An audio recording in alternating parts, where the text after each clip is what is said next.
Okay. I'm just trying to also bear in mind that once again for the zoo, there's a lot of material that we're going to go over. And you remember, are you for practical 33? No, just regular admission? Passing through? You can. No problem. Where can I find that? Are you for a practical or like are you for bio? Okay. You can probably make your way to the entrance. They'll give you further directions. No problem. So as we go further in to today's lab, there's a few definitions, right? As I talked about, endotherms essentially maintain their internal body temperature through metabolic processes, like us human beings, right? We're endotherms.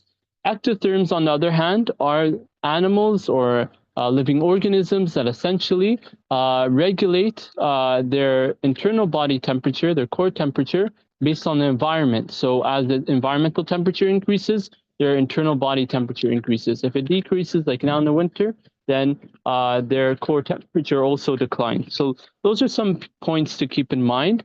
Then if you don't know, there's this other spectrum of different ways of thermal regulation that we'll talk about today. Homeotherms essentially maintain a constant body temperature, i.e., you know, even in this winter cold, they may still feel a bit hot and thermoregulate themselves through metabolic processes. So that's they're similar to endotherms, but they have a unique element of maintaining their constant temperature across time. The other contrast or the other definition is poikilotherms, which you learned from lab 3 from Daphnia, right? From the water fleas. And so interestingly, their internal body temperature fluctuates. So it's variable, right? As you saw, heart rate can increase, you know, double fold at different temperatures, right? So bear that in mind as we explore unique animals and other living organisms today. Now, I'll be going through more details as we pass along, depending on the sequence of where other practicals are.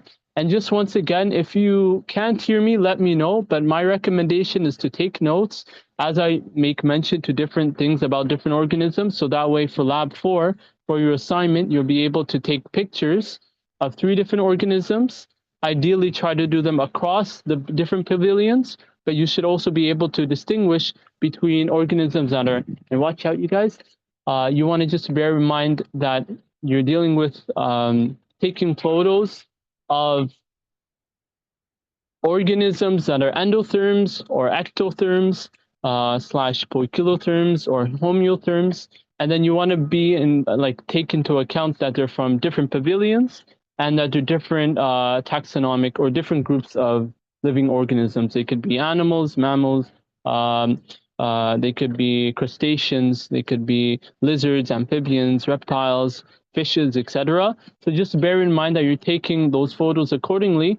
And even though slide page 58, like based on your lab manual, I just want to highlight very importantly, be as specific and as detailed as you can for both your caption and for the description that follows, right? So talk about the species. Once you're done, you know, taking photos and making notes, when you're doing your lab 4 assignment, make notable points as to all the different requirements of the scientific name, the way and how the animal or living organism thermoregulates itself, and all additional information like what habitat it grows in and where you found an exhibit.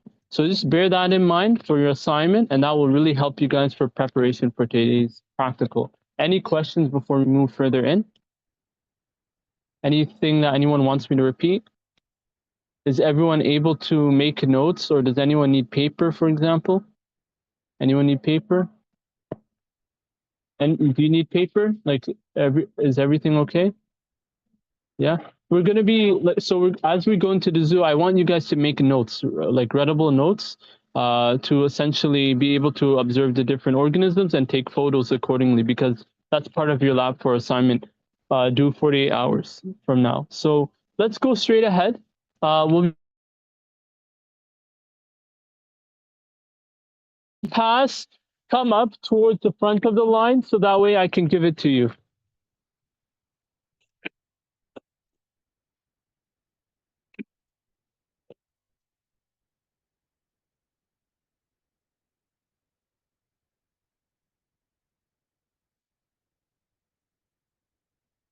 Hi there. We're here for BIOA02, and I know some folks from different practicals came in, but we have some additional folks that came. Okay. I think, if I'm not mistaken, we need 2 parking passes, and in total we have 17 members. Just to confirm, I see, so she's not a part of the lab, right? Just to confirm, 1, 2, 3, 4, 5, 6, 7, 8, 9, 10, 11, 12. 15, 14, 15, 16, 17, 18. 18 people in total, including myself, 19. Yes. So The other group leader advised me that if you provide me with a number higher than 16, to just add the difference in numbers. Were you a part of that 16 that she provided me with? yes, Okay, so technically it'd be 18, so I'm just adding 2 more students. that's correct. Yes. Plus me as a TA, but for context. Do you have also a map? Yeah. No problem. Once again, just to confirm, those who need parking passes, raise your hand and come closer to the front of the line. You need one? You need a parking pass? Yep. Okay. I've got 2 for you guys. Thank you so much. Here you go. Oh, And then thank you. No problem. everybody else needs a parking pass, and 59 is the total number of students coming in.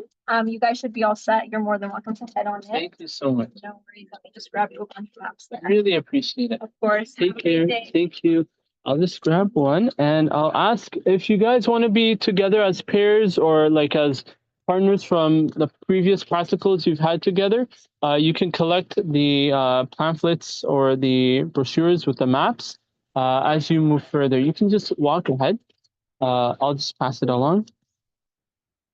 No problem. No problem. Thank you. No problem. Here you go. No problem. Here you go. No problem. No problem. No problem. No problem. Thank you. No problem. Thank No, no problem. No problem. Thank you. No problem. Here you go. Okay. Could I get one more map or brochure if that's okay? Thank you so much. Thank you. No problem. Okay. So just once again, also everyone, before you start, before we actually get headed and ready to go, I just want us to always, once again, be clustered as a group. If there's opportunities for us to disperse, or if we have more time at the end, definitely you can go to different locations. But just let me know first, of course, in advance. So we're here at at the entry location, and so I would say, maybe to actually confirm,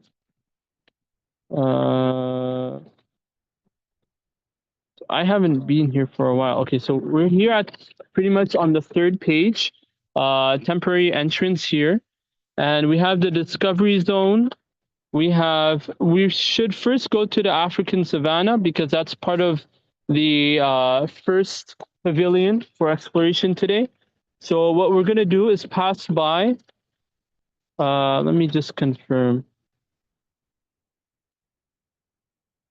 We're gonna go through the Indo-Malaya exhibit or pavilion, which I'm just gonna see. We'll walk a bit down that side.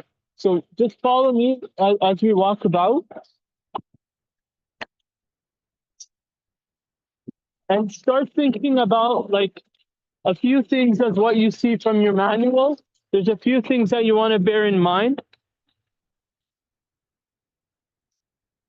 If anyone has to use the washrooms, they can go so as well.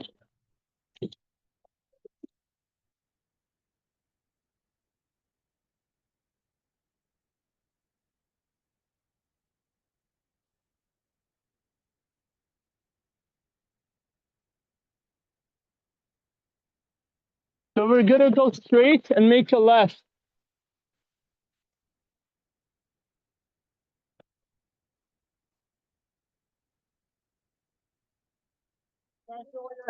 We are going to the African pavilion. Okay, normally that would be left. Yeah. Today it's not. Oh, I think I talked to you. thanks a I lot. want to go that way because Okay. the boardwalk is closed. So Ah, second intersection, You'll Okay. see a white plane parked on the edge of the path. Turn left. Okay. Second intersection, turn left. Thanks a lot. Right up to the top there. Okay.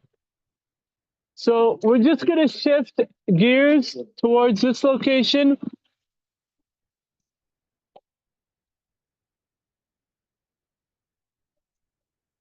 And it's okay if we go through different pavilions in a unique order, because at the end of the day, we want to capture as many animals or organisms as possible.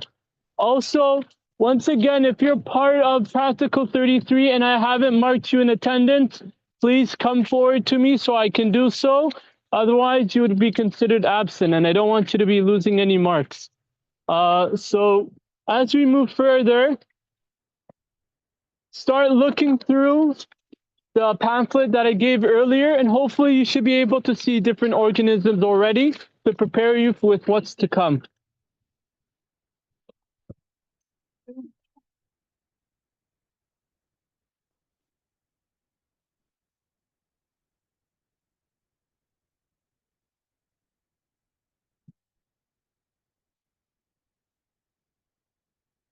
If you have any questions, also feel free to come and let me know. And don't worry, I don't mind.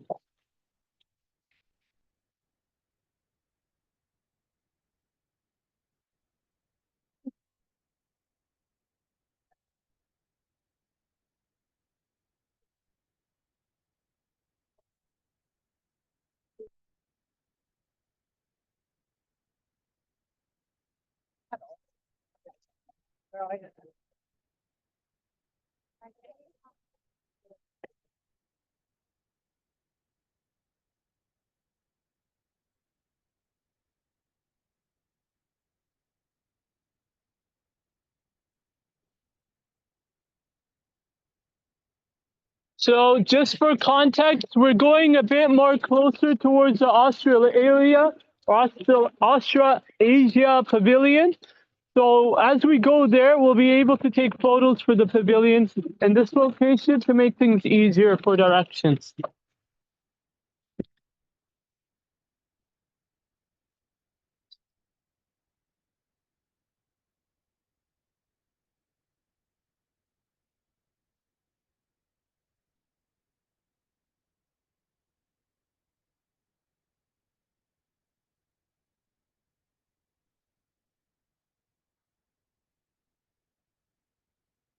So we'll just pause here. I just want to make sure everyone is close by.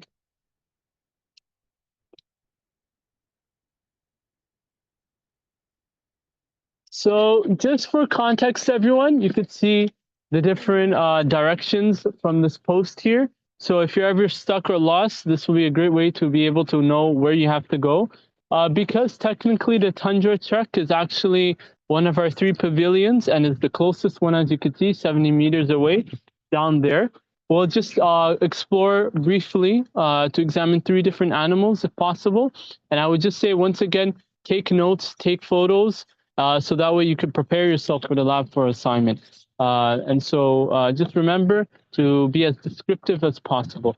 We'll make our way right now.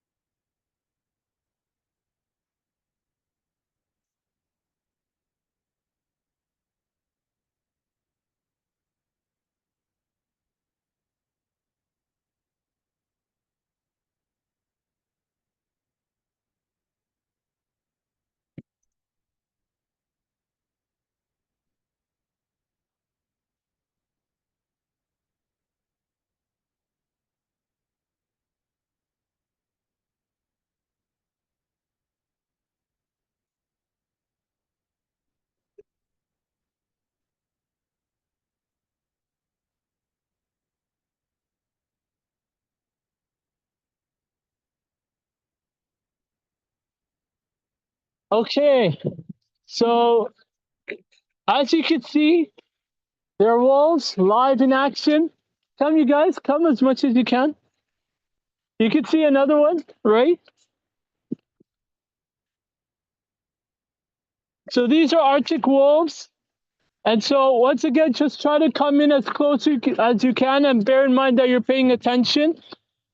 So as we talk about the different animals and different organisms here today, there's a few things I just want us to highlight. Just give me a moment.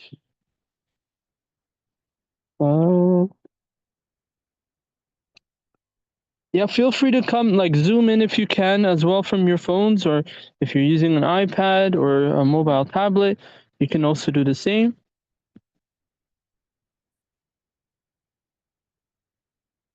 So I'll also try to come in.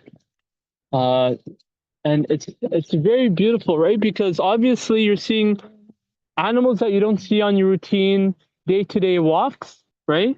And you're seeing them live in action, being able to, you know, travel into within the Toronto Zoo, right? Like really in the GTA, you have wolves that are hibernating and other times active, walking around as you could see here, and perhaps hunting, right? So these are things that you just want to bear in mind, everyone.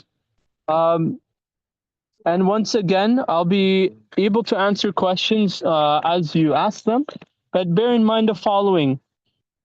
Interestingly, as you can see, wolves have a lot of fur or packs of fur on themselves. And that's actually one of the traits of endotherms, right? Because they want to maintain a level of body temperature that is based on their metabolic rate. So essentially like bears, polar bears, Arctic wolves, they are endothermic. And so interestingly, these Arctic wolves are smaller than gray wolves, which is smaller snouts. So if you actually look closer, or hopefully some of the different pavilions will actually show images of the species that you're exploring. And so you'll be able to actually distinguish the different animals accordingly based on their morphological or physical traits. Yes, once again, they also shed their fur in the spring. They maintain their foot temperature just above freezing when they're standing on the snow, like ourselves. When we're on the snow with our boots or with our shoes, we often get very cold feet, but that's how they actually maintain a level of heat distribution within themselves. So that way it's most optimal where they're active. And that is the case of their core body. In terms of other things, they sleep with their tail over their nose, kind of like cats. Short, dense undercoat, waterproof gar hairs, and they have a thick layer of body fat. So these are some things to just bear in mind. You know, they're very beautiful indeed. And hopefully, you know, if you ever go to, you know, up north or into the Arctic as well, you'll likely be able to see these animals up close. Let's go further down, and hopefully you may be able to see other animals, or you'll be able to hopefully see these Arctic wolves in other fashions. You may also notice how some of them are solo, some of them are in pairs like yourselves, and that helps them actually in terms of their hunting strategies or their own communal behaviors. And this is just a stretch, but if anyone wanted to have a look, if you actually wanted to have a look, right, you can actually look closer. And you would just adjust this similar to like a microscope. You have the observatory lens here, and you'd be able to look closer into the Arctic wolves accordingly. Now I want to go. We may not see snow geese. Oh, we actually do. So if you want, we can have a brief look at the snow geese right here.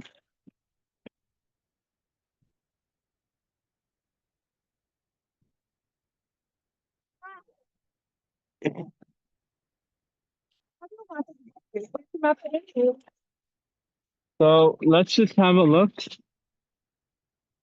I don't have notes per se, but it's pretty nice to be able to see, right? The snow geese, at first, it was actually more up. If you want to also look at that end, you should be able to see it.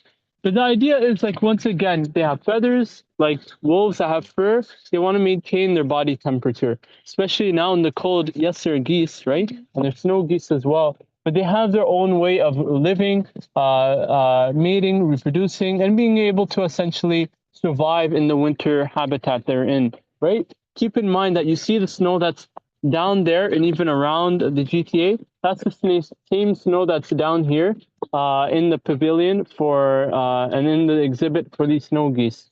So just bear that in mind. We'll walk a bit further. If you want to take more photos, you can actually go creep down that way as well. It may be easier to avoid like the ferns. Let's see. Any questions as well by anyone? Oh, goofy. Let's already. And as you can see, actually, they actually talk to each other, right? They make sounds accordingly. They quack, and they're able to speak to one another, perhaps outside of different pavilions as well. Folks, for practical 33, once you're done taking photos, you can come back, and then we can make our way to other locations.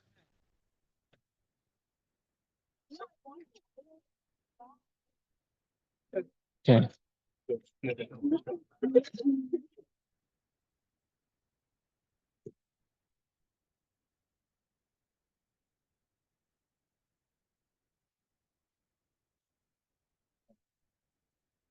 Okay.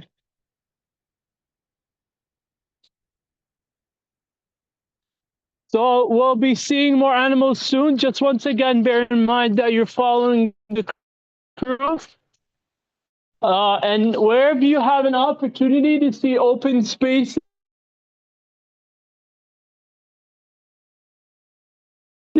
forms of life present. And this is a nice example of what it would mean to be like a wolf, you know, like in a small cave or a habituary where they're able to essentially dig and often hibernate if needed, right? So keep that in mind as well. There's tundra plants as well that are also a unique form of living organisms.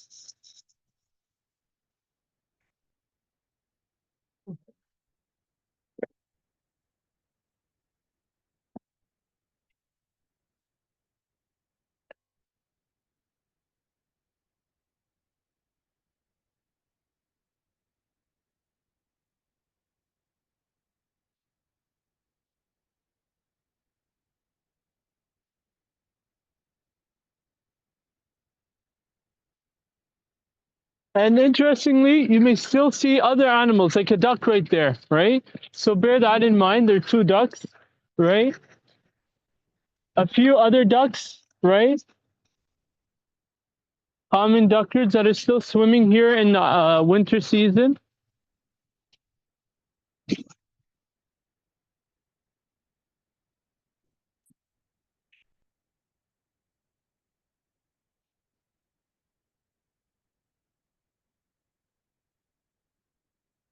And you can see also, once again, common geese. I'm just walking down this way to make things easier for us.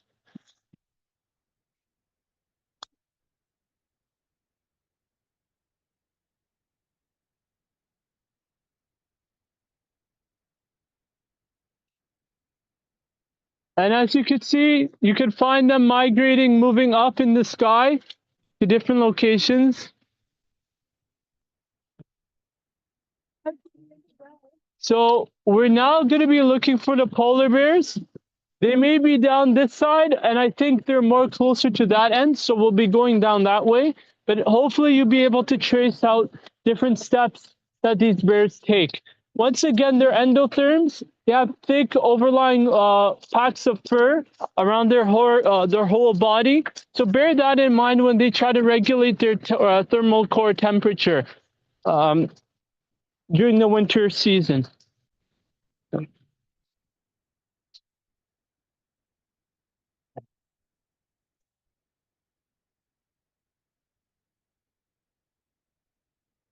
That's also an eagle, right? Like the American eagle. And so, and it's not like, it is actually moving. So you'll be able to take photos as well.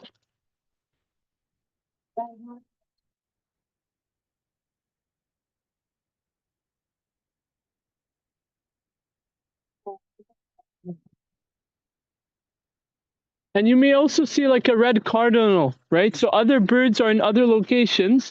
Even though it is winter indeed, they're still able to survive and live in these unique environments where it's often very cold.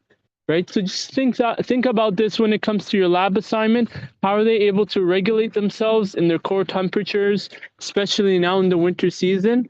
And essentially, as you get closer, you can really take really nice photos as well.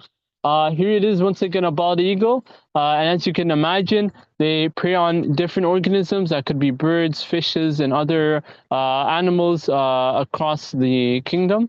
But nonetheless, it's important to bear in mind that, as it could be able to fly, right? That is possible. But something to bear also in mind, into account, is that there's nets, safety nets above. So even if it may try to fly, it may only go up to a very limited height in surface. But nonetheless, you can see and appreciate the ability of it to be able to maintain its structure, its morphology, its functions throughout the winter season.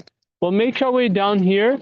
If we're able to see polar bears, I'll let you know, but just try to come and hopefully we'll be able to see more animals.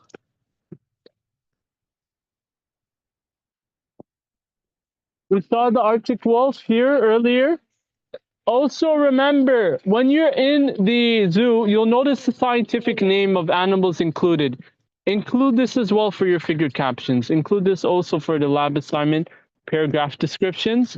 Remember, once again, for species that you see, include the common and scientific names. Scientific names go in italics, so just bear that in mind when you're doing your lab 4 assignment in the captions and in descriptions.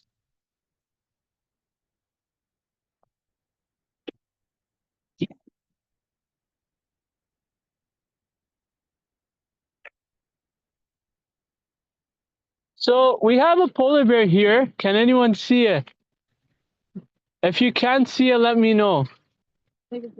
Come closer. We have a polar bear sleeping. If anyone can't see it, let me know.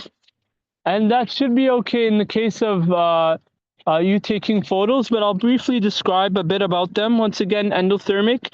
Their average winter temperature is actually -34. So while it's difficult for us, it's actually okay for them to live in these cold climates. It's sleeping down there in the fur.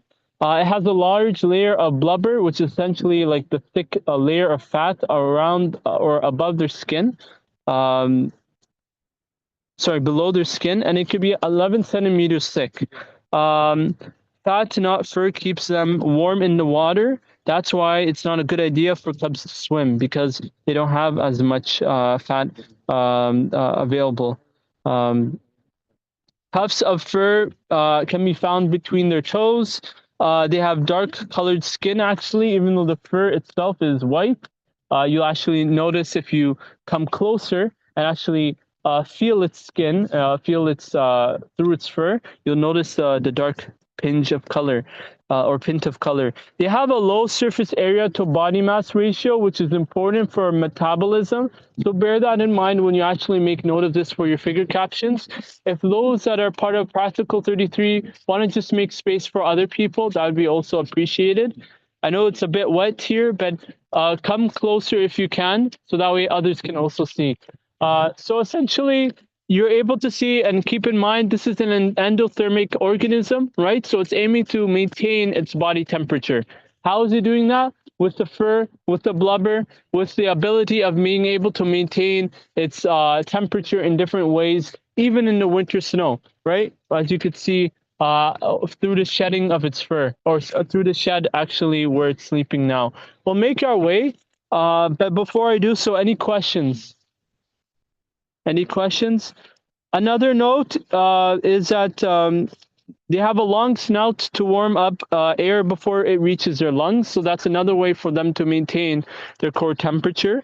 And they have hollow hairs to allow heat to reach the skin. They have 2 layers of fur, which prevents most. So pretty much, like, you'll see, they have unique mechanisms of being able to maintain their temperature. And you'll likely see other unique patterns for other animals as we pass through other pavilions. We can make our way to the left. If anyone has questions, let me know as well.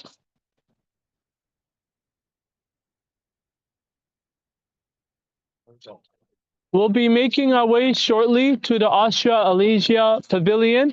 But before we do so, you may want to go down.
A look.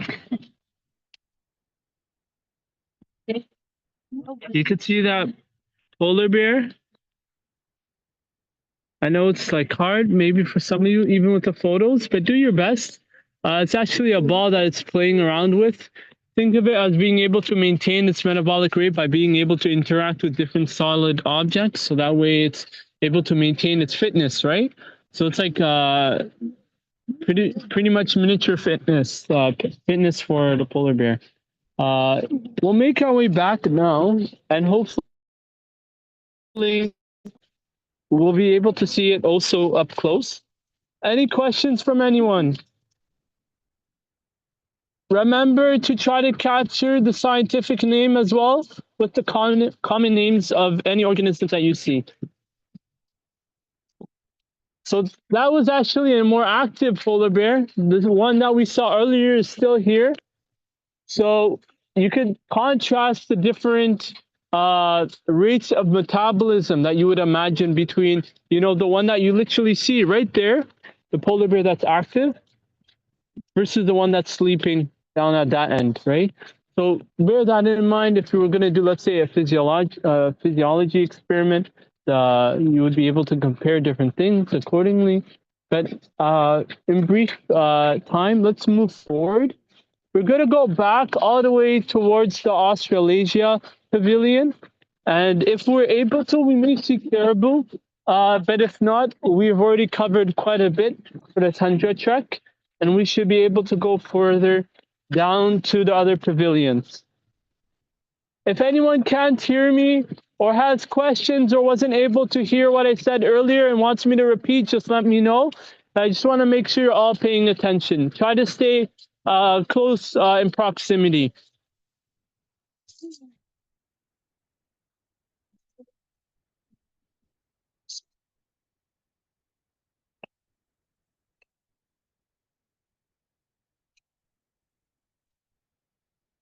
And believe it or not, different animals age differently. Like how old do you think this eagle is? How old? 20? 25? How old do you think this eagle is? What if I told you it was 37 years old? It's born in 1988. So, and the reason I know is based on one of the it's in its late 30s, this is considered a senior bald eagle. So just bear that in mind. They have different lengths of life, essentially. And so this is something to keep in mind, because if you consider their ability to live, to fly, to reproduce, and to just maintain their health, then you can imagine that the different conditions that they grow in and habituate themselves in also impacts their health, and including the other organisms like the Arctic wolves that we just saw earlier that are still actually close by. So if you ever worry about like not taking solid photos, don't worry. If we are able to move back, you hopefully will be able to see them in greater action. But hopefully you've also taken a staple photo of the American or bald eagle here. We'll make our way back all the way to the front, and then we'll hopefully be able to see the other organisms and animals for the next few pavilions.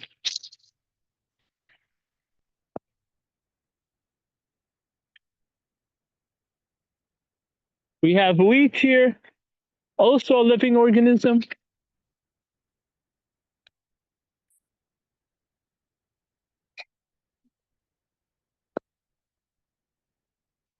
If you want to take photos of anything, or at least let me know and I could help accordingly. So we were planning to see caribou today, but as you can see, we have Canadian goose in its place. So you were able to see it? Maybe I wasn't able to, but nonetheless, we also got to see the snow geese and the American bald eagle, so that's okay. If you're able to see the caribou, that's also good. But if you wanted to know a bit about the caribou, they also have endothermic traits, right? So they also maintain with their fur or their wool their constant body temperature. We'll just make our way down. If I see the caribou, then I'll let you know and we'll come back. But actually, it's okay. Overall, we've seen more than what we need. Alhamdulillah. So we can continue further. Remember, we're here at a specific time, right? So there's nothing much to expect beyond what we see from these animals, right? If we know certain animals aren't normally present in the winter season, then it may be possible that we don't see them. But just bear in mind, we'll do what we can to cover as much as possible. You can see once again, bonus species, ballard ducks, right? Ballard beaked or essentially common ducks, staple ducks here.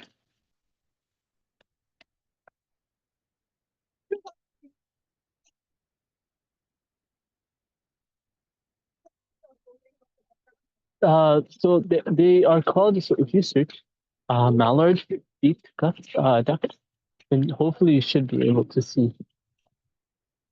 I can also, if you search, because I'm also using my phone, I'll be able to hopefully direct you to the right one. No. You see it? Oh, yeah, that's the one. They usually have like for males versus females, they have different skin, like feather tones. So that's what. Yeah. And we saw a brown one there actually. And then we have the green one, which is common for males.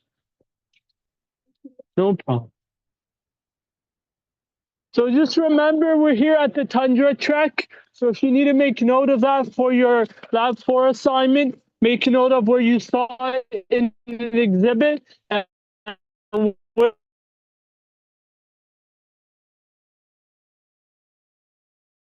you would expect to see it in case. So, imagine they could fly over 3,000 kilometers. That's 3 million meters. That's a lot for travels.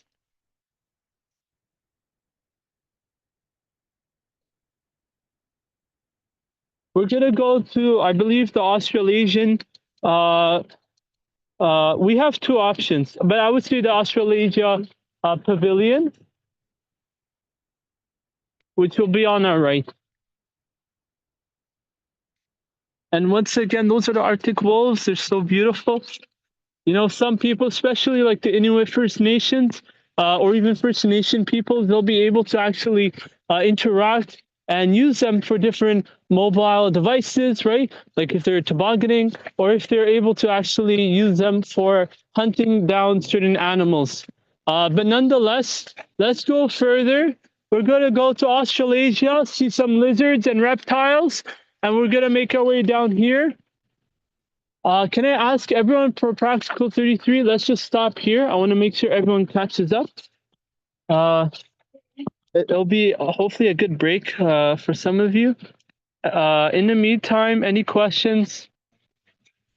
Any questions? So hopefully that's at least, a number of animals that we saw already. I imagine if we went down there, we'd also see other animals, but we're going to go with what we see for what we need to for today's practical, right? So we're going to go now to the Australasia Pavilion. If you have a look at the map, it's very close by to the tundra check, 110 meters, so it's not going to be too far. So let's keep walking. Just want to make sure everyone's catching up to speed. If anyone has questions, let me know. Once again, make sure to take photos, take notes with what I say, so that way you can include them for your Lab 4 assignment.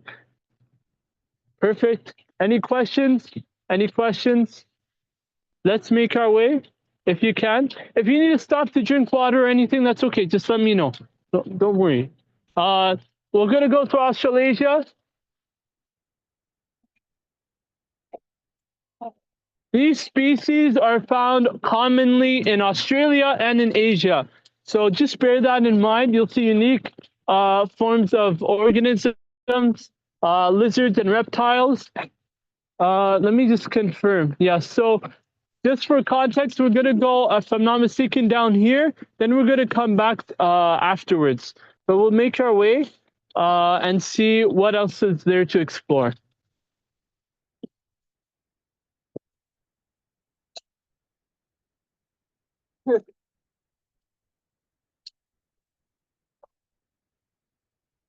So we were just at the tundra check, and now we're going to Australasia. So that's based on the map. Hopefully that will be clear. So in Australasia, let's see.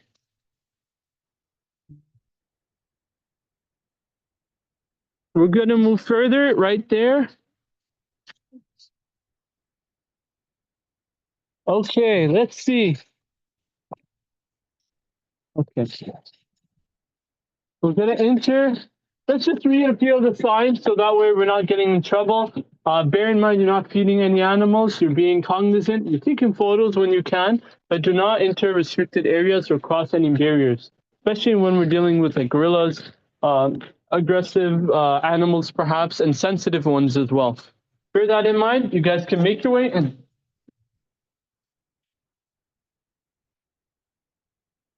So now you notice the change in temperature, right? It's much more warmer. And as you can imagine, just remember, folks, stay a bit before me so that way I can make sure that you're not too fast ahead. So as you can see, different animals, different organisms. We have a bird here known as a red-tailed black cockatoo, yes. Let me just see if there's any points. I don't think. So these are boneless animals that we're looking at right now. You have the echidna. If those that know like knuckles, then that's a good way to think of the echidna. He's a type of essentially a short-beaked echidna, which I don't know if we'll see it here, but it may be down near the soil. And then we have a brush-tailed betong, which is a type of like mouse essentially. And it may be also moving around. Bear in mind, we should see, hopefully, oh, you see one? Let's go closer. Let's move just a bit more. Where do you see it? Oh, yes, that's a echidna. So essentially, it's buried in that small hole. You guys can come a bit closer.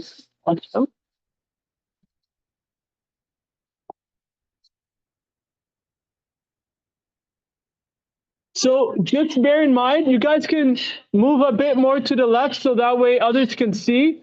But the idea is that these different species have different morphologies, right? Some have feathers, right? Like the cockatoo. Others have spears or like essentially spines that stick out in the case of the echidna, right? So bear that in mind and how they're able to not only interact within their environment and maintain their regulative core temperatures, but also being able to interact with other species, be it with plants, be it with animals or birds, etc.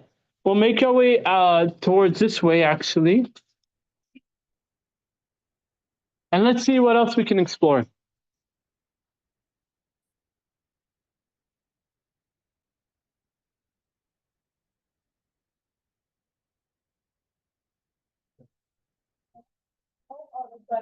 So as you can see, a unique type of bird, right? We didn't see the batong down. Let's see if I could find the batong. It may be down there.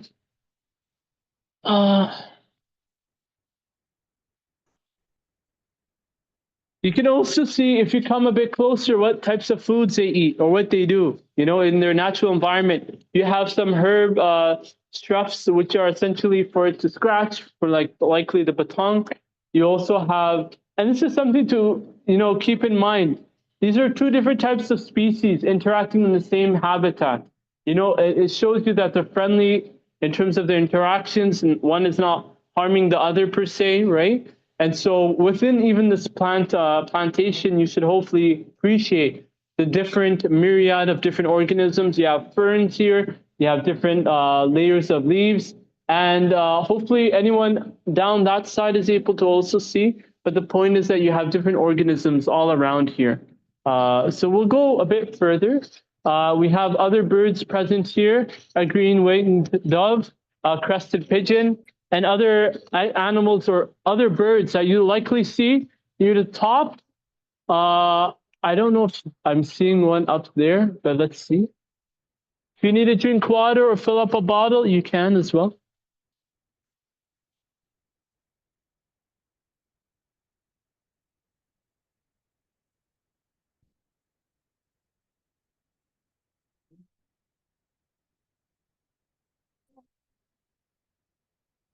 So we do have a bird here, if you guys want to have a look. They have different arrangements, different colors for their feathers, for their peaks, their beaks as well, and different strings of feathers. There are two different types of birds down here. So hopefully, as you can appreciate, they have different, you know, colorations, different patterns, right? The Rosella, a lot of people like because it looks like a nice, beautiful parrot from San Diego or in Mexico, in Rio de Janeiro. And so essentially, we have different animals. And maybe if you see this ibis, that would be amazing because they have such long beaks. If you have a look maybe down there, you will likely see it. I think it's down there, just above. Oh, that's a different one. So likely you'll see it. Oh, I think that's where the abyss is. It's actually more orange down there. So likely you'll see different animals.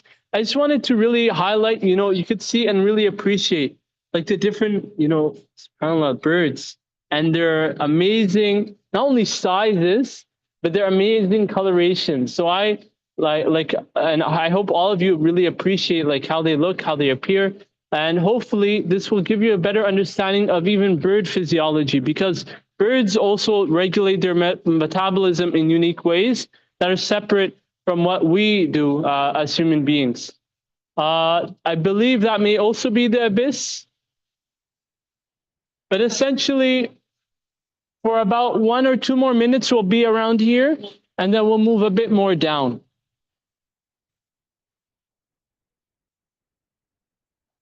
Any questions? Anyone stuck understanding what type of pigeon they're looking at? Or bird? The one down there's actually a pigeon. Even though it's huge, it actually is a pigeon. So remember, they have different sizes, they're different types of species. They exist in unique ways. I believe we can make our way down. Let's just see what we have here. Let's see. Give me just one moment.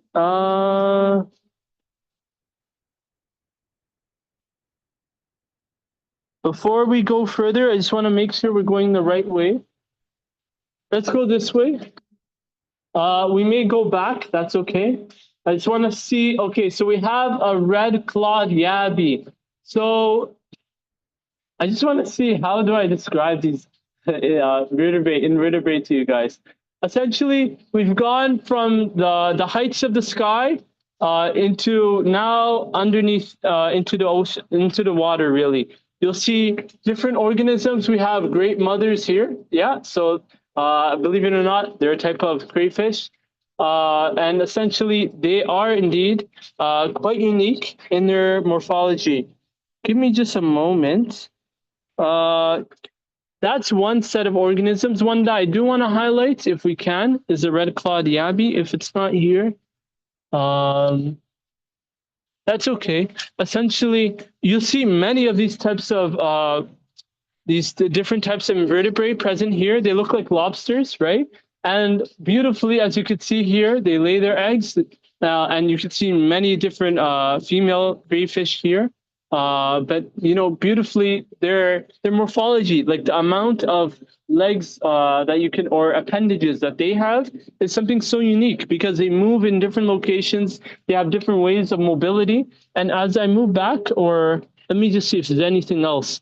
Really, you should be able to capture how beautiful they are in their arrangement. They have different heights. They have different weights. But in terms of outside of their dimensions, I don't have much else to say. Though they do swim as well with these pleopods is what they're called. I'll move a bit forward. I need to talk about this species, the two of them actually, if we're able to see. So you can see the stick insect here. It's a bit hard, but can you guys see it? Yeah, so like you could just see, like believe it or not, they're here as well. And so you can see it's like a form of mimicry. They're blending in, right? They're morphing in with the stick itself, like the log.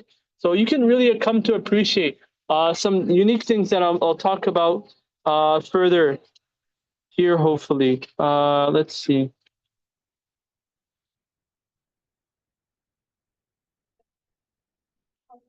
So what I have here is that actually, so the red-clawed yabby, if anyone sees it, just for context, it's ectothermic. So just bear that in mind. It's in heated water, and that's actually how it's actually involved in changing its environmental temperature. And that's how its temperature is generally warm. The thorny stick insect, I don't have much to say from here, though what it does appear is that, let's see. They're in a ceramic heat, they have ceramic heat lamps, meaning that essentially they're lamps with heat without light, meaning that essentially they're getting heated up. And so that's also another way of them to maintain a body temperature influenced by the environment. So they're ectothermic. Let's have a look here. Maclay's specters. They look, if you're able to have a close look, let's see. I'm trying to have a look actually. You see it? Yeah, they're open right now. They're clapping, like they're. Yes. Yeah. So you'll see some of them. Also, once again, similar to mimicry. And if you guys want to ask questions to any of the Toronto staff, you can as well. But look, believe it or not, these are the Maclay specters. It's a very young one. As you can see, it's also very black, whereas those other ones, even though they look like dried up leaves, they're actually, believe it or not, those specters. Literally, it's moving. And what's unique about them is similar to the insect sticks, the stick insects that we saw earlier.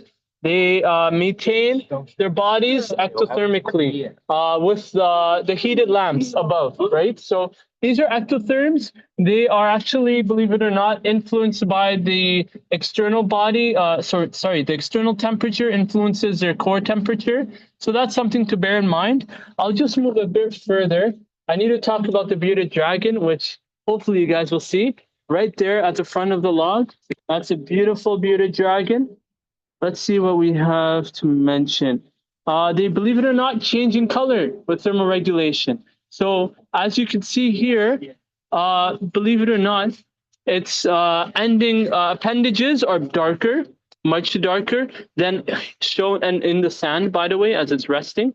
Whereas the one that's here on the stick or on the log itself is more paler. And so that helps actually to indicate to you the change in their skin tone with temperature. Think of it like yourselves. If you get frostbites, you get paler or red in color in your external core, in your external appendages, like your ears, for example, your nose, or your cheeks. And so the idea is similar, that they're able to change in color with regards to thermoregulation. They're more darker when they absorb heat from the sun, or like the heated lamp here, that influences the temperature of the sand. Once again, if you guys hopefully are paying attention, because I'm making note of important things that you should talk about for your lab 4 assignment. So bear that in mind, and hopefully you'll be able to enjoy the practical. I study cell biology, so this is outside of my field, but it's still something that you really will come to appreciate. You have aloe vera down there. That's another type of plant, has very important medicinal use as well. So just think about the different organisms that interact with one another and the relationships that they have. There's a heat pad in the front of the exhibit for it to actually maintain itself, likely with the sand here. If it gets too hot, it'll hide in a cave, which is actually clustered down there. Let's see if there's anything else. Predictions, actually, believe it or not, it's an endangered species. 20% of its species itself may actually pass away in the next 55 years. So you can just see that depending on their different habitats, they're sensitive as to where they belong, right? So if you essentially have increasing temperatures or changes in temperatures, they may actually run the risk of losing their lives and reducing their populations in return. So just bear that in mind as we move further. Don't sleep in the chair. No, obviously. You're not sleeping, right? Yeah. Okay. Now let's have a look at this fly river turtle. If it's truly the case, beautiful turtle, try to take some photos for your lab 4 assignment before it flies up into the sky or flies up into outside of the water. Are you guys able to see it? Oh, yeah. Here's another one coming in. Oh, right. So beautiful turtle. Look, it's like waving to you guys. It wants to give you a nice selfie if you guys want to essentially go in. Now, let's see. Indeed, it's actually fully aquatic, like the sea turtle. But something to note is that it does not have a heat pad. And so it's actually directly influenced by the temperature of the water. I'll move just a bit back. Okay, actually, I'll sit down so you guys can see as well. Yeah, so essentially it's very, it's affected by the temperature of water. So think about what term that belongs to. Are these fly river turtles indeed ectothermic, or would they be endothermic? And are they poikilothermic, or are they homothermic? So bear that in mind. A hint is that they're like the Daphnia. So think about which class the Daphnia falls under based on your lab manual, and that would help you determine the class of the fly river turtles. Any questions? Any questions, anyone? No? Okay, let's go up and let's go out. We're going to go forward, actually, down there. Crayfish are native to every continent except for Africa and Antarctica. So just a highlight, some animals live in unique continents. Sometimes they're present in certain habitats and sometimes not in others, which is something to keep in mind. So let's have a look at the black tree monitor. You can see how it's actually interacting or at least present, not at the frontier, but they're at the very back. So the black monitor is down there. It's actually moving, right? It just moved its neck. Let's see what there's to mention. These are ectothermic as well. They move to colder/warmer areas of the habitat. So they're influenced by the temperature of their environment, and they accordingly may move from left to right, essentially from the water into the land to be able to interact with different species. You can see how it's literally moving up above, climbing up towards hopefully seeing different animals. And notice how long its tail is. You may even mistaken just by the tail it looking like a snake, right? So that's something to keep in mind. A beautiful organism indeed. And we'll move a bit further ahead. The law-banded iguana, I don't think I have points for this, but let's go further. If you guys want to have a look, you can, and be able to like I spy and hunt into if you can capture the iguana. Think of Dora the Explorer, right? Isa the iguana, right? The emerald tree boa. I believe I have to talk to you guys about this beautiful looking snake. So let's see.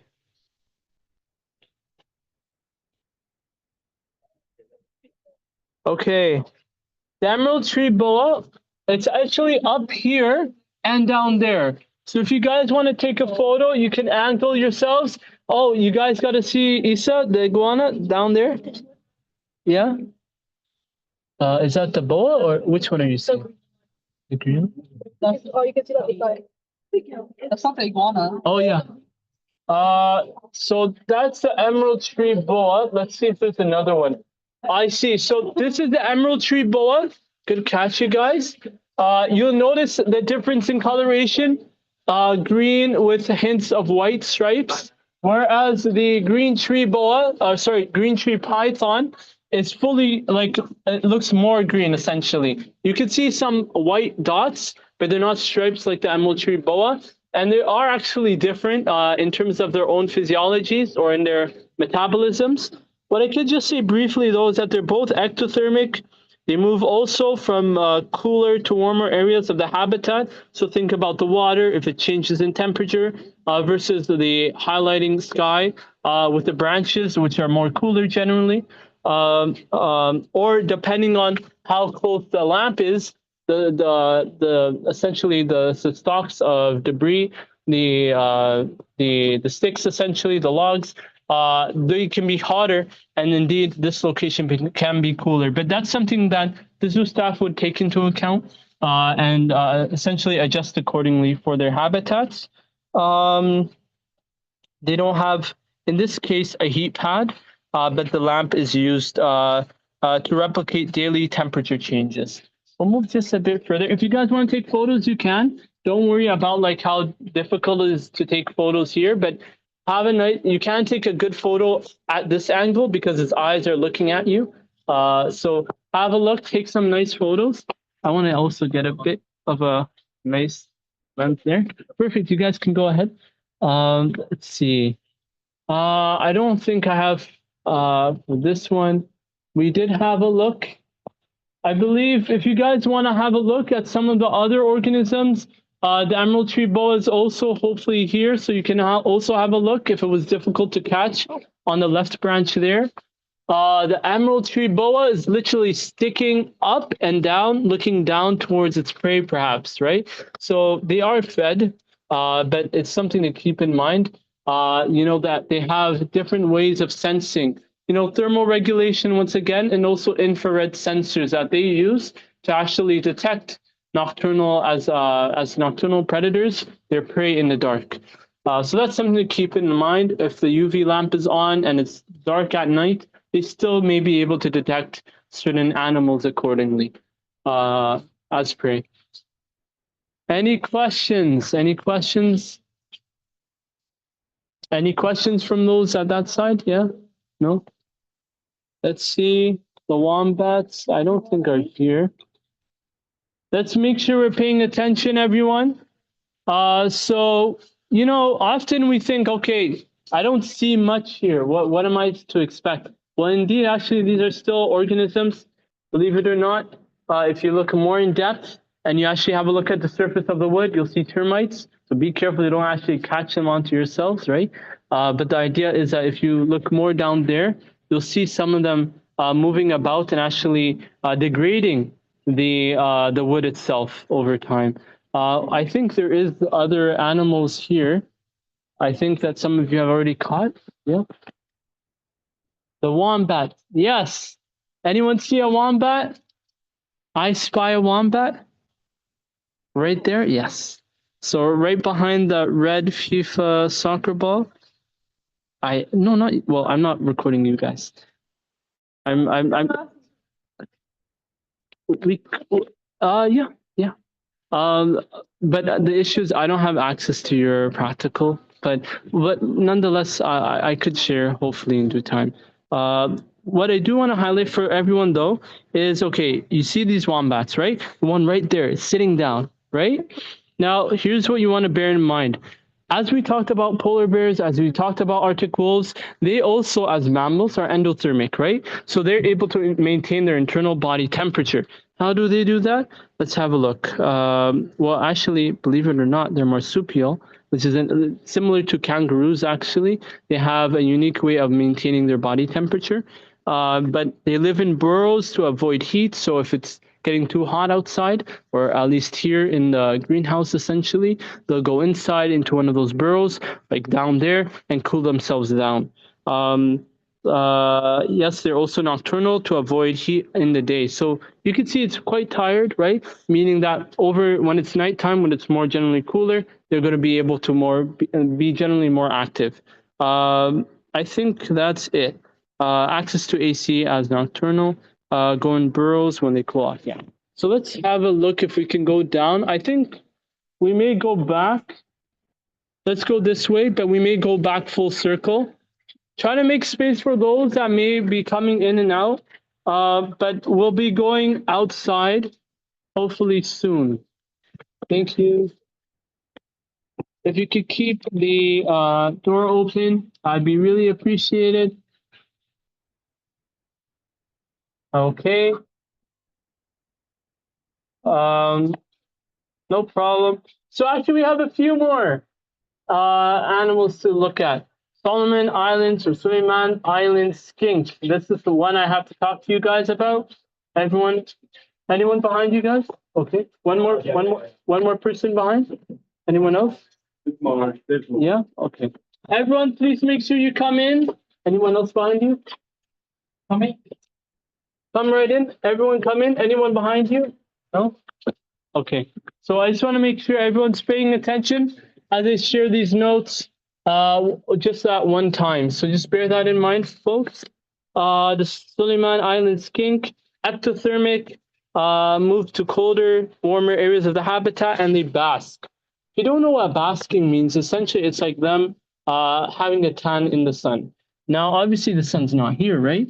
But it's with the light that they're able to actually maintain their, or actually be influenced by the environmental temperature, because they're ectothermic. So let's see if we're able to see them. They may be also down or hidden within the brush. Behind the tree? Do you see it moving? Ah, yes. So just a bit at this angle, you should be able to see it. Thanks for noting that. You guys can go as well. The Suleiman Island skink or Suleiman Island skink, I'll move a bit back so you guys can have a look. It's down at that angle right there. Look at near the branches. Yeah. Now there's a red heat lamp that they can't see because they can't see red color. So it's actually where it helps them essentially being able to navigate through the habitat. Well, let's see. And they have no heat pad as there are arboreal. So if you guys need help, just let me know. That's the red lamp right there. Apart from that, let's move a bit forward. We may be able to see other animals. The leaf frog, I have a similar point for it as well. Now think about these types of reptiles once again, because I've talked about a few things. They're also ectothermic. They have an evaporative coat on their surface. I think maybe they're down there. Is it in the water? Do you see any frogs? I think there's one under like that. Yeah, and also there's one. Ah, yes. Thanks for pointing that out. So as you can see, it's actually maintaining a cooler body temperature at the rock surface away from the heat of the lamp. So bear that in mind. It's a good photo to actually take and to highlight and describe why you see it highlighting these traits as ectothermic, maintaining its temperature from the environment, or such that the environment maintains its let's just see. Evaporative cooling. Yes, so evaporative cooling to reduce their temperatures is something to note as well. They absorb water through their skin. So that's like a unique method. That's, sorry, you guys, could you just move a bit forward? Just, I didn't realize you have, let's be mindful in case other people come in. We'll just move a bit closer. But just to highlight this briefly, something to point, just like how we sweat, to cool out our body. What they do is the opposite of actually cooling through evaporation. Sorry, not in the opposite manner, but similarly to essentially evaporate water so that way they're able to cool down. That's pretty much it, I believe. There is a coral, I believe, maybe down that way. Let's see. That's the island, Suleiman Island frog. There's one there. Someone said there was one, yeah, right down there. So you could see and detect what behavior they're holding. Actually, I wonder if there are other ones here too. Oh, sorry. Let's move a bit forward, folks.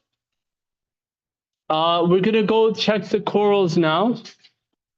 And I believe this is the second last, or one of the few left for us to do today. The corals, how many of you are aware of the Great Barrier Reef? Raise your hand. For modules in class 1, 2, 3, 4. This is actually a very important point for conservation. Reason being is because in marine biology, a lot of species, fishes, crustaceans, etc., even like squids and fishes and sharks, they are interacting heavily with not only the Great Barrier Reef, coral reef, but other coral reefs throughout ocean around the world. So just to bear that in mind, when we have environmental pollution, water pollution as well, they run the risk of not only jeopardizing the state of these coral reef habitats, but also the organisms that are involved in interacting within them. That includes the fishes I mentioned, and even the species that I'm about to talk about today. Sorry. Apparently, so we have a coral reef fish somewhere around here, and we have as well a jellyfish. Maybe we'll see it soon. You see some seahorses as well. Let me just talk about a few things. I have a few more to talk about. So just bear in mind that you're paying attention, folks. Very important indeed. Corals, believe it or not, are also a species, and they are indeed ectothermic. So they, as you imagine, changes in water influences their temperature and their functions as well. If it's too hot, if it's too cold, usually if it's too hot, that affects and jeopardizes their function. And what they do is actually maintain essentially the ambiance, it's a French term, or like an environment essentially for other species to live in. To point out, as with coral bleaching, that's actually one of the most toxic ways of them actually dying. When it's like the pH or the salinity changes drastically, that's where you actually have the state of these corals change even in color, wherein they're commonly found pink, but they may actually turn skull white. So that's something to keep in mind. They can adapt and to survive in coral bleaching. Sometimes they produce a kind of sunblock, which is a fluorescent pigment, to reduce the amount of tearing or essentially degradation. They may also interact with like zooplankton algae, so that's something to also keep in mind, or zooxanthellae algae. And at high temperatures, they may be protected thus, or hopefully they can be protected from sunlight and UV exposure. Temperatures range from 24 to 25 degrees. And there is a chiller or thermostat to adjust the temperature as well with the water above. The seahorses, I believe, have something to say here. Pot-bellied seahorses. As you can see here, you can see their morphology and where those names come from.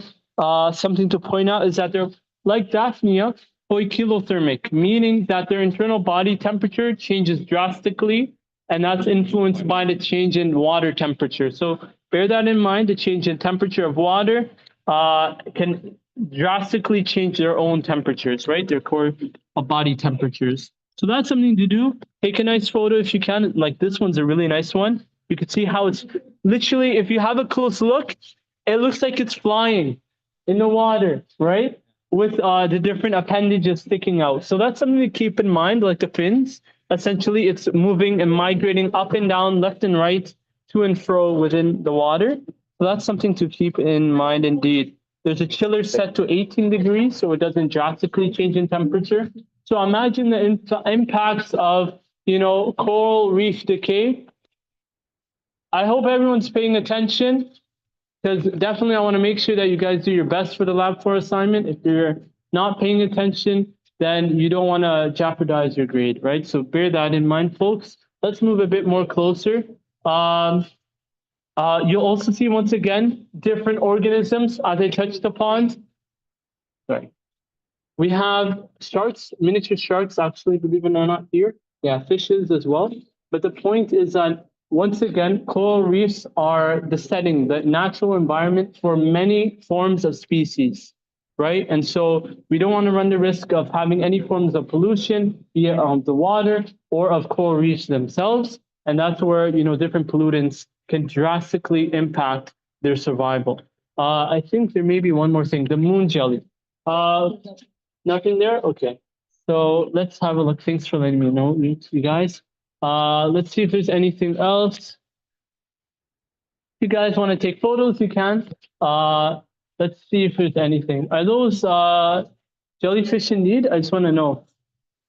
Yeah, these are also jellyfishes. So you can take a photo. Really beautiful. It's not like a simulation. These are actual, jellyfishes. So that'll help supplement a few other points. The chiller is set to 14 degrees, and they're also ectothermic. So just imagine drastic changes in temperature, drastic changes in their environment, even within not only of these fishes, but of coral reefs, can drastically change their survival. I believe we are done. Fun fact, boxer jellyfishes, it's not there, but boxer jellyfishes are one of the most poisonous fishes out there.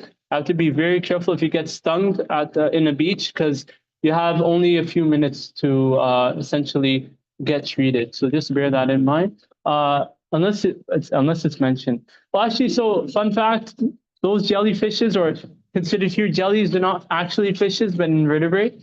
And remember, related to corals and sea anemones. The corals is something I want you just to point out, because outside of its morphology, you have to bear in mind the impacts that environments play not only on their temperatures, but on their survival.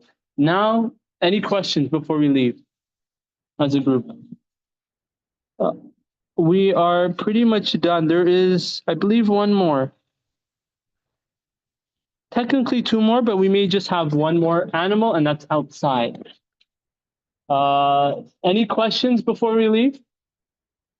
No? And one more for this pavilion. Let's go then. The door's opening. You guys can all go straight ahead. Single file, folks. I want to make sure everyone leaves all together. Stop when you're fully outside, so that way I could keep an eye on you. Yeah.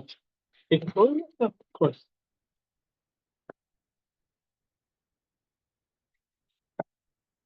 You guys can, if you want to take photos, selfies as well, you can.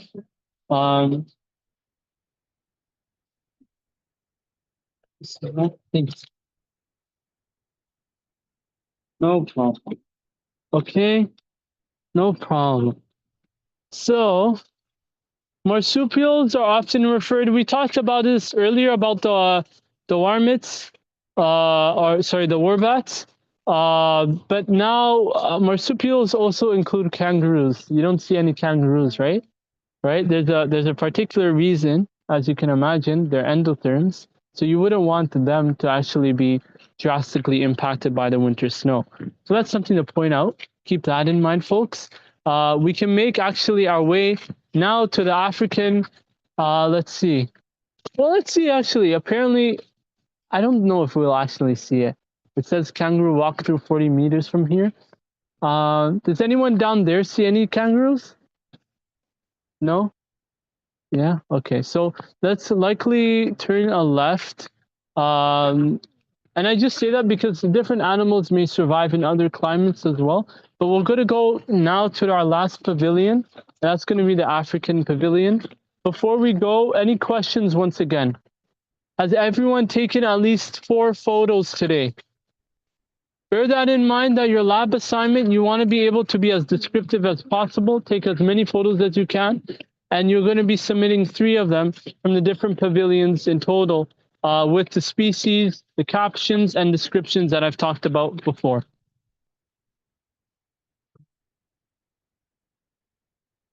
We may be able to see other organisms in the meantime. If you come in during the summer, you may, or spring, you'll also see this area available for, eating essentially and dining. But let's see. Let's stop here just for a moment. We'll go straight. I just want to make sure we're on the right path. Yes. We're going to go a trip there. Yes, so we're going to go this way. We're going to go down. And pretty much remember what I said before. Remember we went down this way and I was saying we'll go straight. So now that's our turn to go. Any questions once again from anyone? No questions? Remember, I just want to make sure that apart from, recordings, I want you to be able to actually do this lab assignment independently, productively, and efficiently, because you only have 48 hours to complete this. I know many of you may be in midterm season, so try to do this as quickly as you can. It could take about 2 hours, 1 or 2 hours, and you should be done the assignment. So that way you're done it within a fraction of the time that you need. Thank you. You can also hear different sounds, right? So think about the different animals we discussed earlier, what they could be, likely birds. They could be Canadian geese. It could be the snow geese that we heard earlier as well.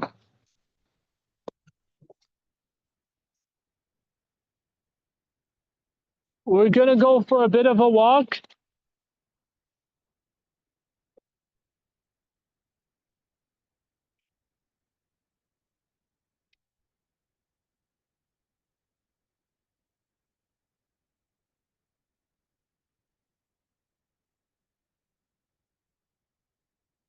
Let me just confirm. Yep. Okay.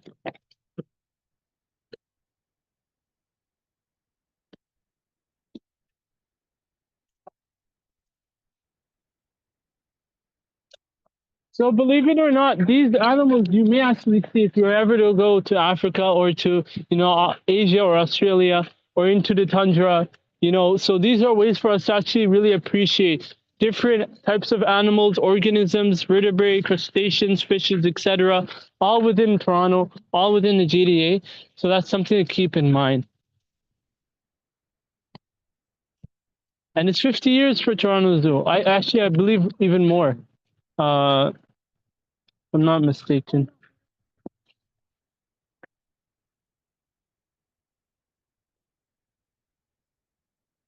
So we're gonna go 200 meters.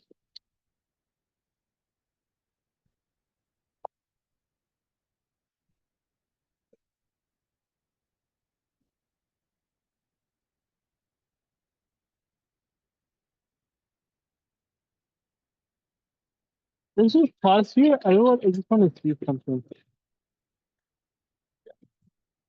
Okay, so let's go forward. During the summer, you'll see many animals actually around that side.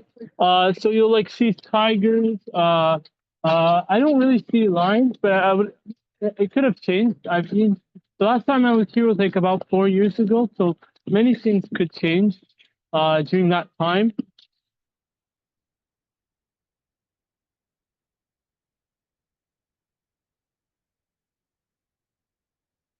And the space is generally enclosed, so you don't have to worry, but don't be too close essentially to any organisms.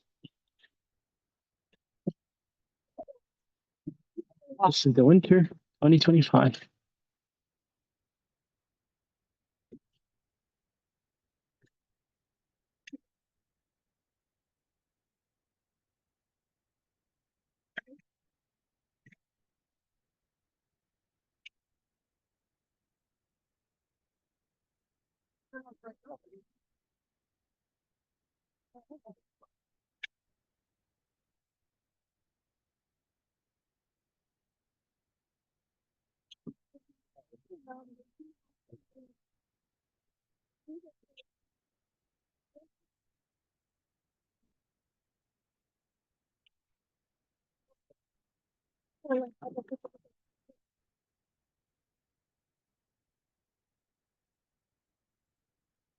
Anyone have questions for the Lab 4 assignment?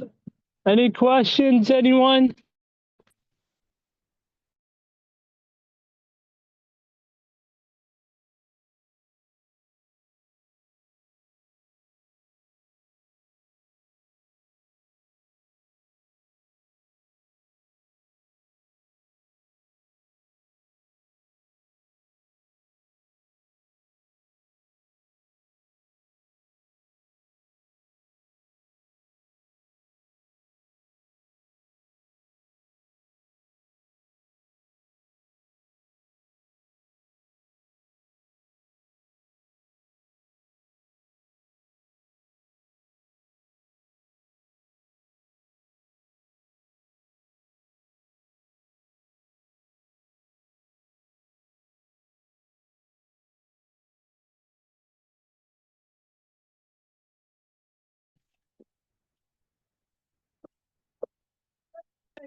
So now we're going to be in our last pavilion.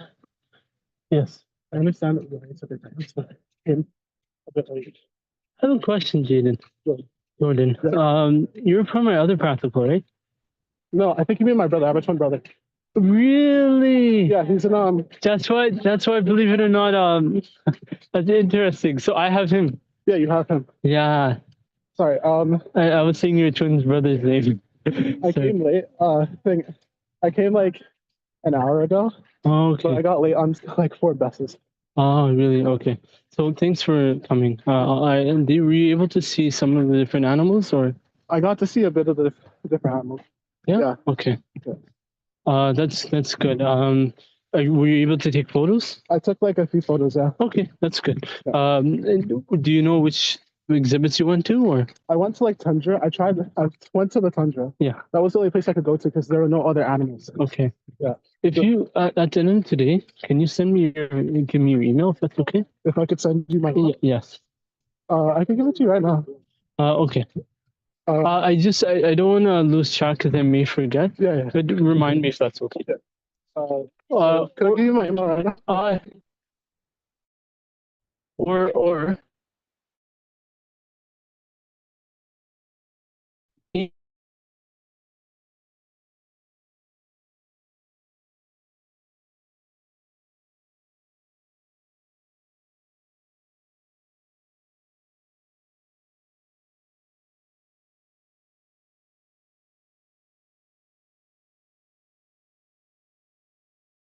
I'll do it. Okay, can you type it if that's okay? Okay. MO. Yeah. HA. Yeah. MM. ED. Yeah. Dot. Yeah. SAID at mail.utoronto.ca. Okay. Can you just see if you spelled it right? SAID. Yes. At mail. 2 M's, right? Yeah, 2 M's. And then ED? Yeah. Okay, perfect. Okay. Thanks a lot. At Toronto? At utoronto.ca. Yeah, thank you. No problem. So now let's have a look. You hear a different sound, right, of another form of animal? I wonder what animal that could be.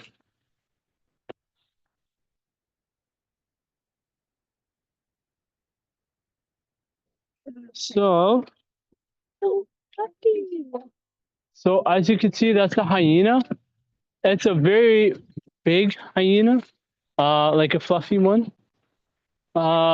Now, I think I have something to share. But let's just see to confirm.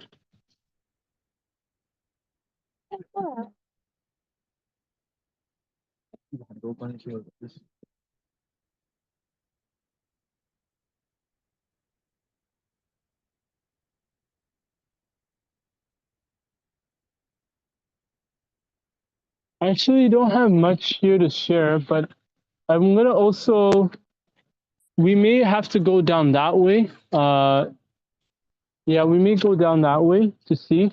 Essentially down there you would see giraffes. So they would be up there walking about. But that's a spotted hyena. Think about what I've talked about. Fur, right? That's a good sign. What that could exhibit, that's likely an endotherm, right? So think about the different themes, the different details of the structure, morphology of these animals, where they could be found in Africa as well. And oh, watch out, you guys. Watch out for those that are also looking. Watch out.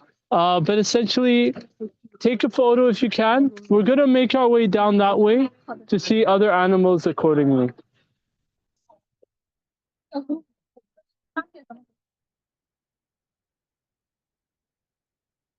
Okay.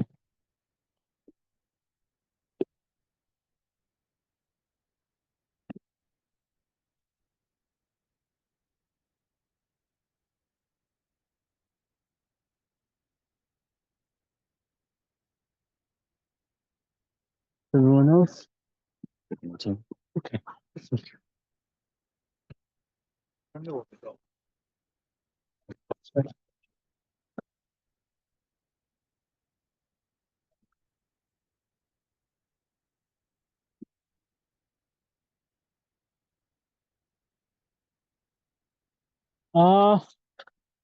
Okay. Let's see.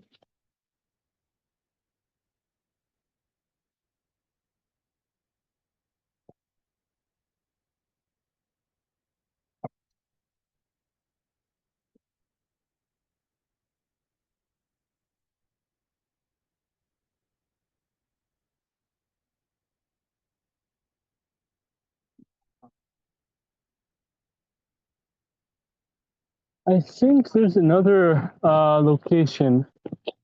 I'm just going to look around. Let's see here.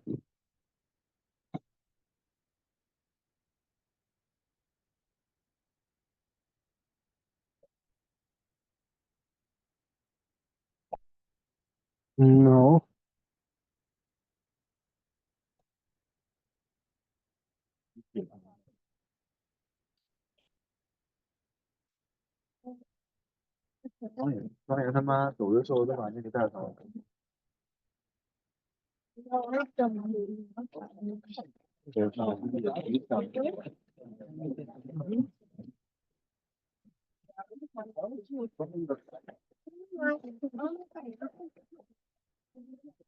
Anyone seeing another animal here? Yeah? Is that a lion or a tiger? Or another animal? Anyone know? Is that a lion or a tiger? That's a lion. Okay.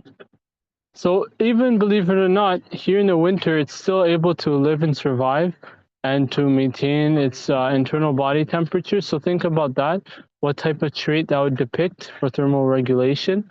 And obviously it wouldn't like depend not only on like the category, but on the constancy of its core temperature, something you want to keep in mind. So now you're able to hopefully see and view that lion. And that's likely a male, right? And then on the left is a female lion, lioness. So imagine they could be communicating, and now they're looking at people. What are those people doing?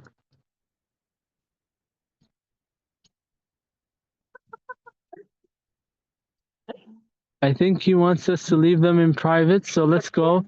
Let's go, folks. Let's leave. Let's do other things. And let's see if we can find other species, folks. I think this is where we actually have more to look at. Folks, let's go, come. Because we actually have more things to look at. More important as well. Everyone coming? Everyone coming?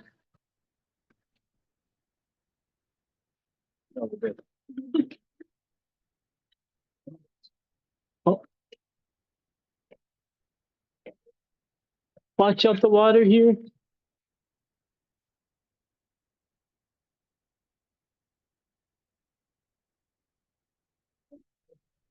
This is where you'd actually find, and you can see a nice photo of the lion here is also presentable, of the male lion, right? So hopefully you should be able to observe and appreciate, you know, the life of. Remember, folks, don't get distracted. Let's focus.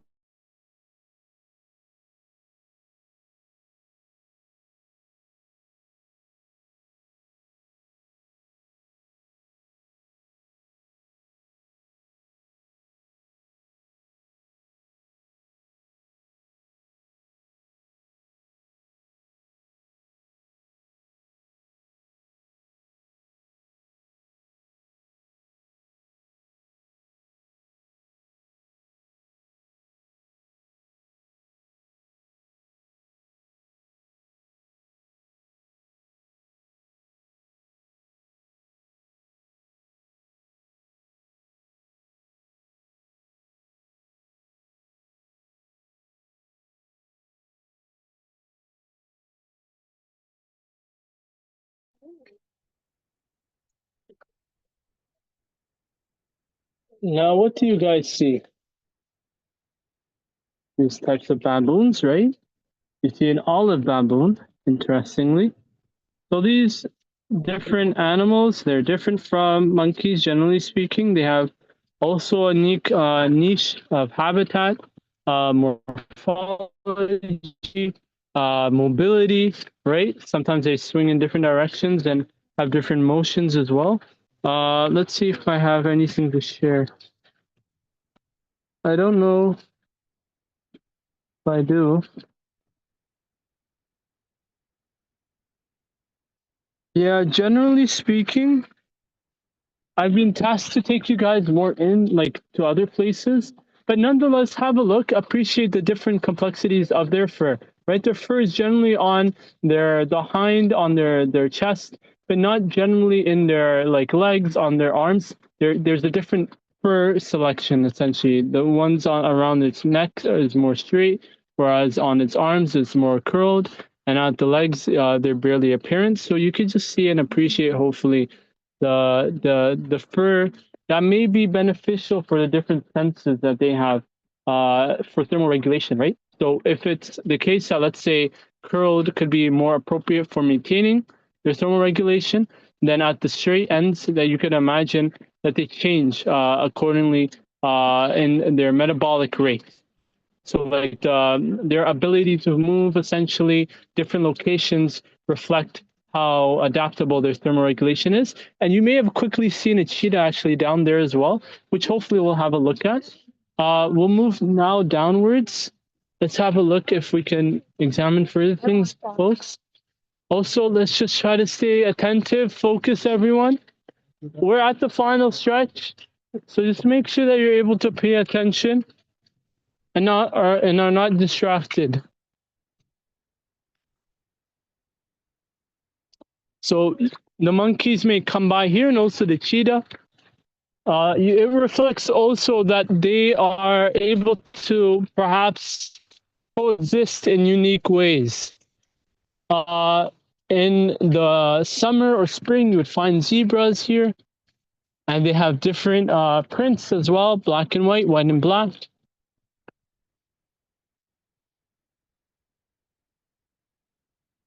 We may see no, so let's go forward. We may see the cheetahs here. Cheetahs are very fast, right? Just so you're aware. So the plane here has aimed to make it easier for them to pass through. They may be hiding under there, as a shed, and then crossing path. We just saw one actually down there with the baboons, but hopefully you may be able to see them in due time. If they don't appear here, they may be down there. But I really just want you guys to be able to appreciate that even with prints, for example, they have unique prints. Another thing is that I even saw a biology, essentially documentary that highlights essentially how they interact with one another with traps. Or like with cameras attached to their heads, and you could actually see in live time how they interact with one another. It's not here, but it was there around the baboon area earlier. Do you see any cheetahs there? I don't think so, right? So let's move this way. It's okay if it's not actually part of our exercise. So many of the animals we're seeing now are bonuses. So congrats to you guys, but just continue to observe and appreciate the different animals, the organisms, crustaceans, fishes, and animals that we've seen thus far.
Everyone catching up? Yep. Okay. Yeah. So that's also a dining. If you come in the winter, in the summer. Oh, actually, now you guys can take even a better photo from here. Come closer. You never even know they may have cubs. Come closer, you guys. Take some photos. We'll see if there's maybe a space here to also view them up close. So you guys come as well here.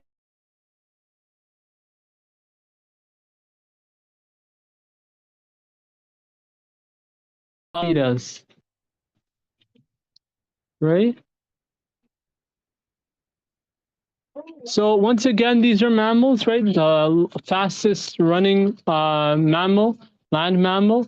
So just keep that in mind, folks. What you can discuss and highlight where they live in Africa. You have the scientific name shown there as well, right? So highlight the common and hopefully everyone's paying attention. Common scientific name, where they live in this exhibit, but also in the natural world, and how they're able to maintain their endothermic body temperature, their internal core body temperature.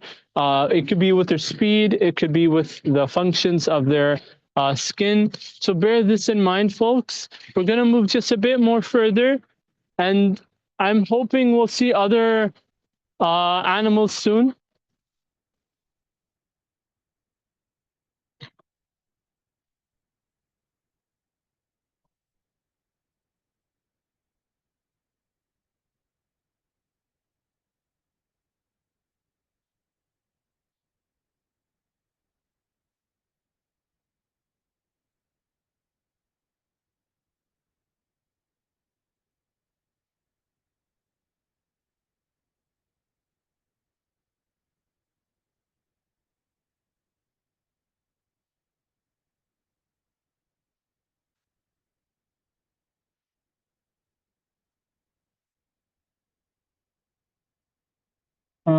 So I'm just trying to confirm. Hopefully we see more animals soon. Okay. So we're gonna quickly like jog through, try to start jogging, folks, because most of this area may be closed. If you need to use the washroom, let me know, but we should get ready to explore other things before the end of today's practical.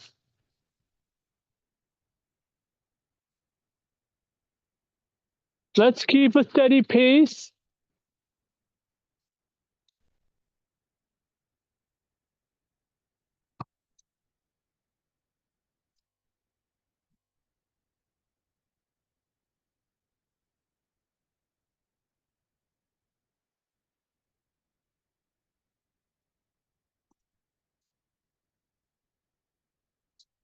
You can watch out also the water. Uh,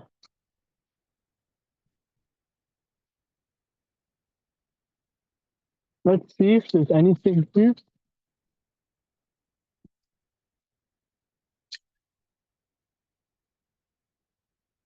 Elephants may be here as well with zebras. I don't think they're here though.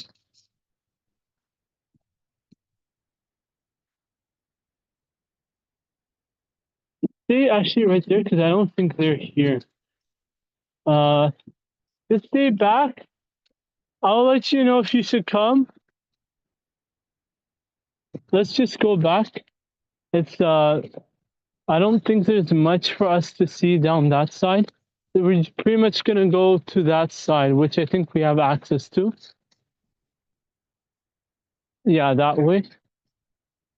So hopefully maybe through the equator or other locations we should see and actually finish today's or most of today's practical.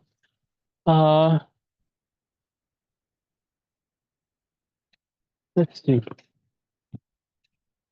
I think it's due closes at 4:30.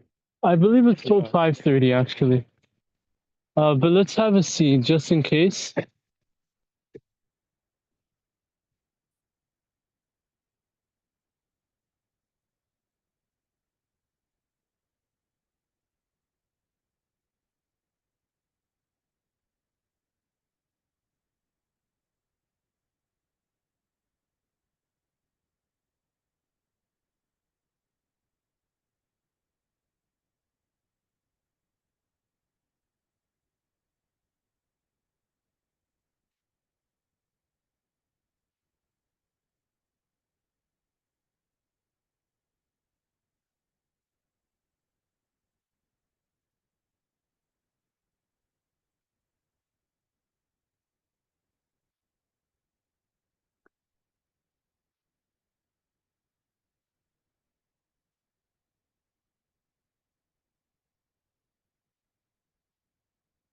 Okay, I think as sadly to say, there doesn't seem like there's much outside of what we saw earlier.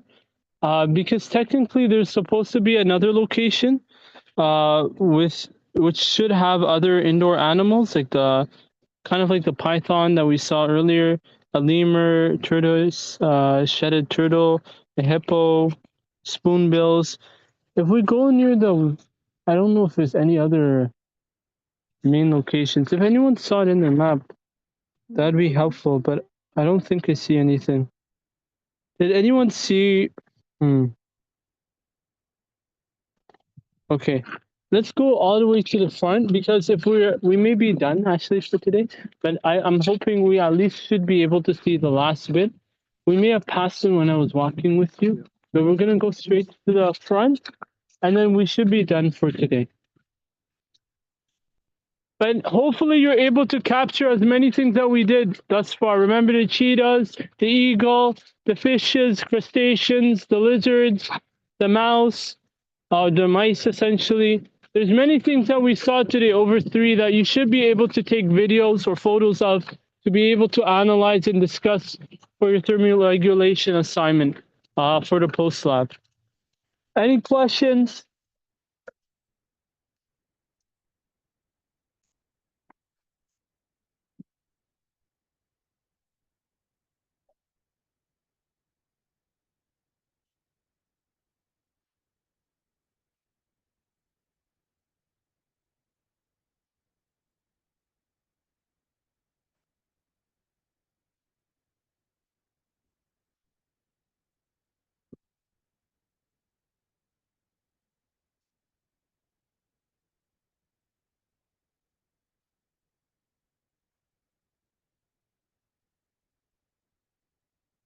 Just before we go, I'm just a bit confused because we have two options. Let's go with the quicker route. We'll go this way. We'll go this way. Um, and maybe we'll end off.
Let's see.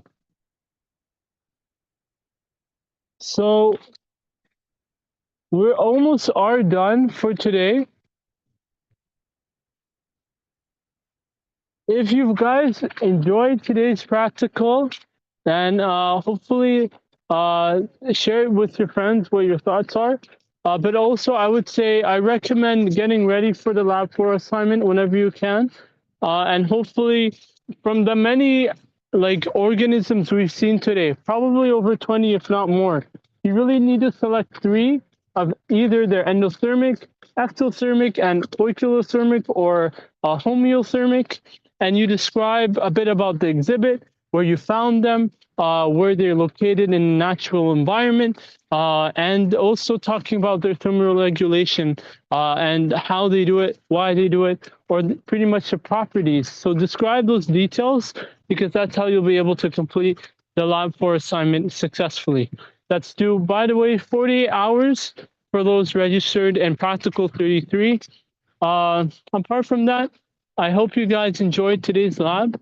And hopefully you'll be able to appreciate any animals that you see in the natural environment throughout the world, or even at your backyard. So with that, if you guys want to leave, we're going towards the entrance, but I hope you enjoyed. As we go back, if you missed any animals, you can have a look as well. The cheetahs we just passed by. Zebras would be around here.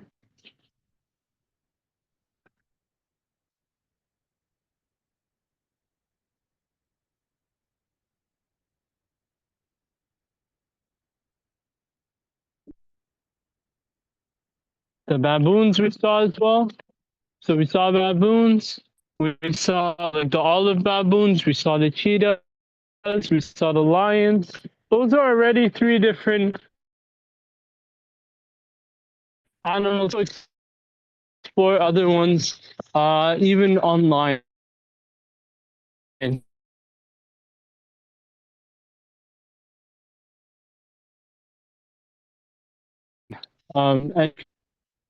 there's a squirrel as well.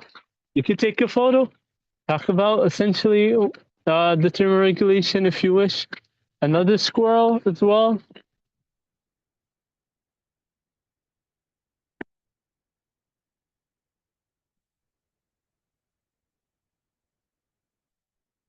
And those are 2 other lions.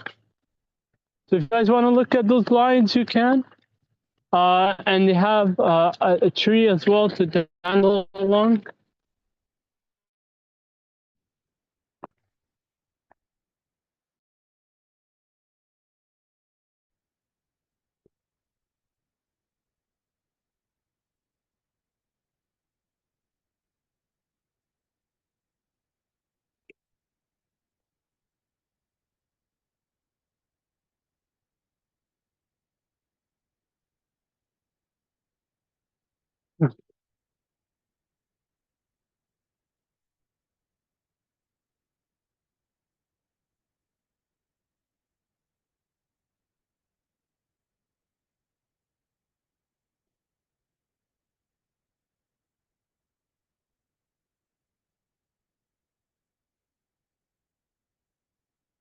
I was just trying to see if I could get another animal for you guys, like this bird here, but it doesn't appear to be present. But we'll make our way down. If we see other animals, we can definitely talk about them. There's also like lizards, a hippo. There's many things that you may see. It's hard to tell now, but this is where the giraffes would be. And let's see.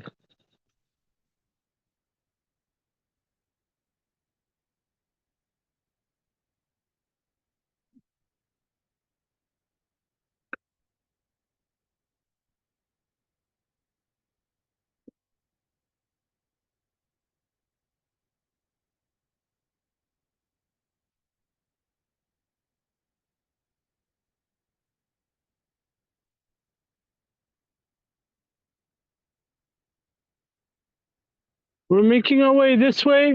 Folks, try to stay close by.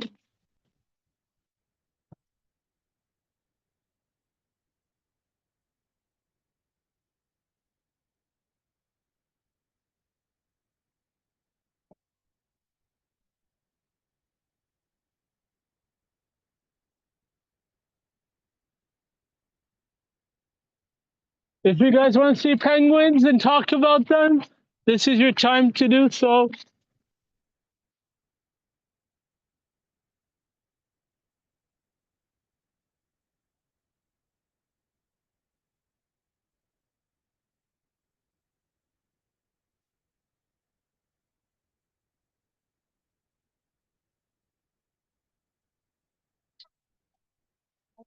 I think this is a great way to end today's class with beautiful looking penguins all in a class like yourselves.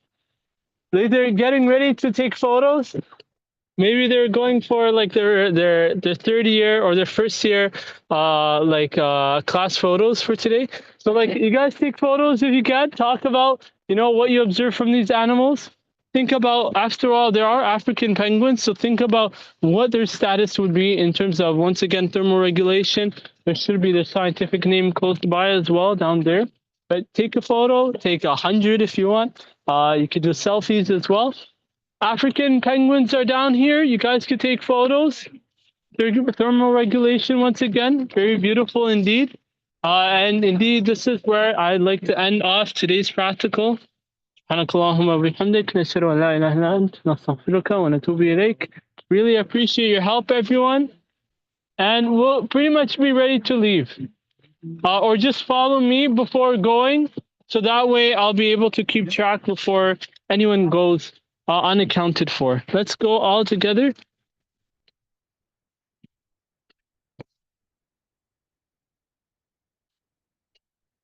Okay. Those are African penguins in case you missed them. We 3 photos for each, for the biome. 3 is in total. 3 total? Yeah. Oh. So it's even less than what you may have expected. Alhamdulillah, we have lots, like we probably have now at least 21 and counting, maybe even more, of animals, crustaceans, amphibians, lizards, fishes that we've seen thus far. So there's many things that you guys could talk about. And you just really have to select 3 out of all of them. Just choose 1 per pavilion, 1 or 2, and then describe what you've seen using the appropriate material from the from what I've talked about, from your lab manual, and hopefully that should be good for you all.